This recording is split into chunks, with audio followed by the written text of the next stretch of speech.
ಎಲ್ಲರಿಗೂ ನಮಸ್ತೆ. Day by day Kannada ಚಾನಲ್ಗೆ ಸ್ವಾಗತ. ಮಹಾಲಕ್ಷ್ಮಿಯ ಪೂಜೆಯನ್ನು ತುಂಬಾನೇ ಕಟ್ಟುನಿಟ್ಟಾಗಿ ಮಾಡಬೇಕು. ಯಾವುದೇ ಲೋಪದೋಷಗಳು ಕೂಡ ಮಹಾಲಕ್ಷ್ಮಿಯ ಪೂಜೆಯಲ್ಲಿ ಬರದರೆ ಇರೋ ಥರ ನೋಡಿಕೊಂಡು ನಾವು ಆಕೆಯ ಪೂಜೆಯನ್ನು ಮಾಡಿದರೆ ಖಂಡಿತವಾಗಿಯೂ ಕೂಡ ಆಕೆ ನಮಗೆ ಒಲಿಯುತ್ತಾಳೆ. ಲಕ್ಷ್ಮಿಯ ಪೂಜೆಗೆ ಅಂತಲೇ ಹಲವಾರು ನಿಯಮಗಳಿವೆ. ಆ ನಿಯಮಗಳನ್ನು ಪಾಲನೆ ಮಾಡಿಕೊಂಡು ನಾವು ಲಕ್ಷ್ಮಿ ಪೂಜೆಯನ್ನು ಮಾಡಬೇಕು. ಇಂಥದೇ ಸಮಯದಲ್ಲಿ ಪೂಜೆಯನ್ನು ಮಾಡಬೇಕು, ಮಹಾಲಕ್ಷ್ಮಿಯ ಪೂಜೆಯನ್ನು ಮಾಡಬೇಕು. ಹಾಗೆಯೇ ಇಂತಹದ್ದೇ ಆಕೆಗೆ ಪ್ರಿಯವಾಗುವಂಥ ನೈವೇದ್ಯವನ್ನು ಅರ್ಪಿಸಬೇಕು. ಇದೇ ರೀತಿಯಾಗಿ ಪೂಜೆಯನ್ನು ಮಾಡಬೇಕು ಅಂತ ಹಲವಾರು ನಿಯಮಗಳು ಕೂಡ ಮಹಾಲಕ್ಷ್ಮಿಯ ಪೂಜೆಯಲ್ಲಿ ಇದೆ. ಆ ಎಲ್ಲ ನಿಯಮಗಳನ್ನು ನಾವು ಪಾಲನೆ ಮಾಡಿಕೊಂಡು ಆಕೆಯ ಪೂಜೆಯನ್ನು ಮಾಡಿದರೆ ಶುಭ ಫಲಗಳನ್ನು ಆಕೆ ನಮಗೆ ಕರುಣಿಸುತ್ತಾಳೆ. ಜೊತೆಗೆ ಮಹಾಲಕ್ಷ್ಮಿಯನ್ನ ಚಂಚಲೆ ಅಂತಲೂ ಕೂಡ ಹೇಳಲಾಗುತ್ತದೆ. ಆಕೆಗೆ ಸ್ವಲ್ಪ ಇಷ್ಟ ಆಗಲಿಲ್ಲ ಅಂದರೂ ಕೂಡ ಅಂತಹ ಜಾಗದಲ್ಲಿ ಆಕೆ ಕ್ಷಣಕಾಲ ಕೂಡ ನಿಲ್ಲೋದಿಲ್ವಂತೆ. ಹಾಗಾಗಿ ಮಹಾಲಕ್ಷ್ಮಿಯ ಪೂಜೆಯನ್ನು ತುಂಬಾನೇ ಕಟ್ಟುನಿಟ್ಟಾಗಿ ಎಚ್ಚರ ವಹಿಸಿಕೊಂಡು ನಾವು ಮಾಡಬೇಕು. ಹೆಣ್ಣು ಮಕ್ಕಳಿಗೆ ಮಹಾಲಕ್ಷ್ಮಿ ಪೂಜೆ ಅಂದ್ರೇ ತುಂಬಾನೇ ಇಷ್ಟ. ಹೆಣ್ಣು ಮಕ್ಕಳಿಗೆ ಅಲ್ಲ, ಪ್ರತಿಯೊಬ್ಬರಿಗೂ ಕೂಡ ಇಷ್ಟ. ಆದರೆ ಹೆಚ್ಚಾಗಿ ಹೆಣ್ಣು ಮಕ್ಕಳೇ ಲಕ್ಷ್ಮೀ ಪೂಜೆಯನ್ನು ಮಾಡುವಂಥದ್ದು.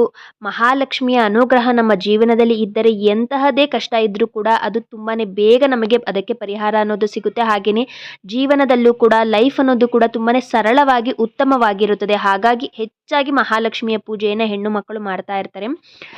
ಇನ್ನು ಯಾವ ಒಂದು ಸಮಯದಲ್ಲಿ ಮಹಾಲಕ್ಷ್ಮಿಯ ಪೂಜೆಯನ್ನು ಮಾಡಬೇಕು ಅನ್ನೋದು, ತುಂಬಾ ಜನ ಯಾವುದ್ಯಾವುದೋ ಸಮಯದಲ್ಲಿ ಲಕ್ಷ್ಮಿಯ ಪೂಜೆಯನ್ನು ಮಾಡ್ತಾ ಇರ್ತಾರೆ. ನಾವು ಲಕ್ಷ್ಮಿ ಪೂಜೆಯನ್ನು ಮಾಡ್ತಾ ಇದ್ದೀವಿ ತುಂಬ ಕಟ್ಟುನಿಟ್ಟಾಗಿ, ಆದರೆ ನಮಗೆ ಲಕ್ಷ್ಮಿ ಒಲಿತಾನೇ ಇಲ್ಲ ಅಂತ ಹೇಳ್ತಾ ಇರ್ತಾರೆ.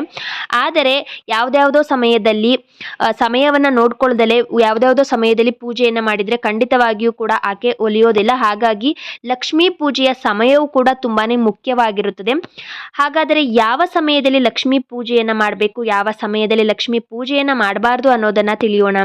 ಪ್ರತಿದಿನವೂ ಕೂಡ ಮಹಾಲಕ್ಷ್ಮಿಯ ಪೂಜೆಯನ್ನು ಮಾಡ್ಬೋದು. ಅದರಲ್ಲೂ ಶುಕ್ರವಾರ ಮತ್ತು ಮಂಗಳವಾರ ಹೆಚ್ಚಾಗಿ ಮಹಾಲಕ್ಷ್ಮಿಯ ಆರಾಧನೆಯನ್ನು ಮಾಡ್ತಾರೆ.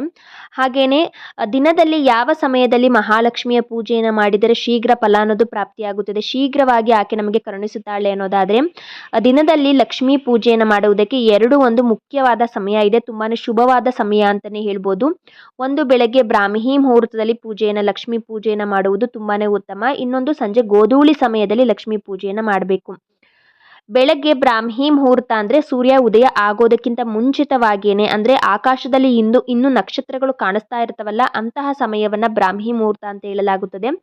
ಒಂದು 4 ಗಂಟೆಯಿಂದ 6 ಗಂಟೆಯ ತನಕ ಕೂಡ ಬ್ರಾಹ್ಮಿ ಮುಹೂರ್ತ ಇರುತ್ತದೆ. ಬ್ರಹ್ಮಲಗ್ನ ಅಂತ ಕರಿತೀವಿ.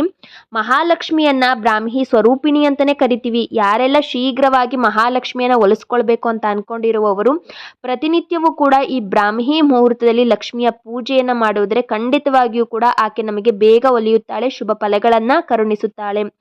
ಬ್ರಾಹ್ಮಿ ಮುಹೂರ್ತದಲ್ಲಿ ಎದ್ದು ಶುಚಿಯಾಗಿ ಲಕ್ಷ್ಮೀ ಪೂಜೆಯನ್ನು ಮಾಡಬೇಕು, ನೈವೇದ್ಯಗಳನ್ನು ಅರ್ಪಿಸಬೇಕು. ಹಾಗೆಯೇ ಲಕ್ಷ್ಮಿಗೆ ತುಂಬಾನೇ ಪ್ರಿಯವಾಗುವಂತಹ ದೀಪಗಳನ್ನು ಹಚ್ಚಿಡಬೇಕು. ಉಪ್ಪಿನ ದೀಪ ಆಗಿರ್ಬೋದು, ತುಪ್ಪದ ದೀಪ, ಪಂಚಗವ್ಯ ದೀಪ ಅಂತ ಕರಿತೀವಿ.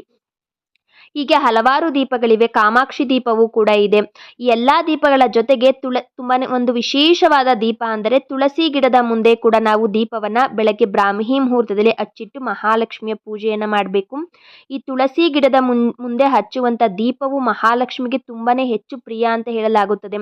ಉಪ್ಪಿನ ದೀಪ, ತುಪ್ಪದ ದೀಪವೂ ಕೂಡ ಹೆಚ್ಚು ಪ್ರಿಯವಾದದ್ದು. ಆದರೆ ಪ್ರತಿನಿತ್ಯವೂ ಕೂಡ ಈ ತುಪ್ಪದ ದೀಪ, ಉಪ್ಪಿನ ದೀಪ ಹಚ್ಚೋದಕ್ಕೆ, ಪಂಚಗವ್ಯ ದೀಪ ಹಚ್ಚೋದಕ್ಕೆ ಆಗಲ್ಲ ಅನ್ನುವವರು ಬೆಳಗ್ಗೆ ಬ್ರಾಹ್ಮಿ ಮುಹೂರ್ತದಲ್ಲೇ ತುಳಸಿ ಗಿಡದ ಮುಂದೆ ಒಂದು ದೀಪವನ್ನು ಹಚ್ಚಿಡಿ. ಅದು ತುಂಬಾನೇ ಶ್ರೇಷ್ಠವಾದದ್ದು. ಮನೆಗೆ ಹೆಚ್ಚು ಶುಭ ಫಲಗಳನ್ನು, ಪಾಸಿಟಿವಿಟಿ ಅನ್ನೋದನ್ನ ಮನೆಯಲ್ಲಿ ಹೆಚ್ಚು ಮಾಡುತ್ತದೆ. ಬೆಳಗ್ಗೆ ಬ್ರಾಹ್ಮಿ ಮುಹೂರ್ತ ಮತ್ತು ಸಂಜೆ ಗೋಧೂಳಿ ಸಮಯದಲ್ಲಿ ಮಹಾಲಕ್ಷ್ಮಿಯ ಪೂಜೆಗೆ ಶ್ರೇಷ್ಠವಾದ ಒಂದು ಶುಭ ಮುಹೂರ್ತವಾಗಿದೆ. ಇನ್ನು ಯಾವ ಸಮಯದಲ್ಲಿ ಮಹಾಲಕ್ಷ್ಮಿಯ ಪೂಜೆಯನ್ನು ಮಾಡಬಾರ್ದು ಅನ್ನೋದಾದರೆ, ಈ ಒಂದು ಸಮಯದಲ್ಲಂತೂ ಮಹಾಲಕ್ಷ್ಮಿಯ ಪೂಜೆಯನ್ನು ಮಾಡಲೇಬಾರದು. ದಟ್ಟ ದರಿದ್ರ ಅನ್ನೋದು ಬರುತ್ತದೆ. ನೀವು ಪೂಜೆ ಮಾಡಲಿಲ್ಲ ಅಂದ್ರೂ ಪರವಾಗಿಲ್ಲ, ಈ ಸಮಯದಲ್ಲಿ ಮಾತ್ರ ಲಕ್ಷ್ಮಿಯ ಪೂಜೆಯನ್ನು ಮಾಡೋದಕ್ಕೆ ಹೋಗಬೇಡಿ. ಯಾವ ಸಮಯ ಅಂದರೆ ಮಧ್ಯಾಹ್ನದ ಸಮಯದಲ್ಲಿ. ಮಠ ಮಧ್ಯಾಹ್ನ ಮಾಡುವಂತಹ ಪೂಜೆಯು ಲಕ್ಷ್ಮಿಗೆ ಸಲ್ಲೋದಿಲ್ಲ ಅಂತ ಹೇಳ್ತಾರೆ. ಹಲವಾರು ದೇವರುಗಳಿಗೂ ಕೂಡ ಮಠ ಮಧ್ಯಾಹ್ನ ಪೂಜೆಯನ್ನು ಮನೆಯಲ್ಲಿ ಮಾಡಬಾರದು. ಬೆಳಗ್ಗೆ ಮಾಡಿರಬೇಕು, ತಪ್ಪಿದ್ರೆ ಸಂಜೆ ಮಾಡಬೇಕು.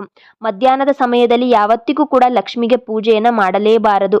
ಮಧ್ಯಾಹ್ನದ ಸಮಯದಲ್ಲಿ ಮಾಡಿದಂಥ ಲಕ್ಷ್ಮೀ ಪೂಜೆಯು ಮಹಾಲಕ್ಷ್ಮಿಗೆ ಸಲ್ಲುವುದಿಲ್ಲ.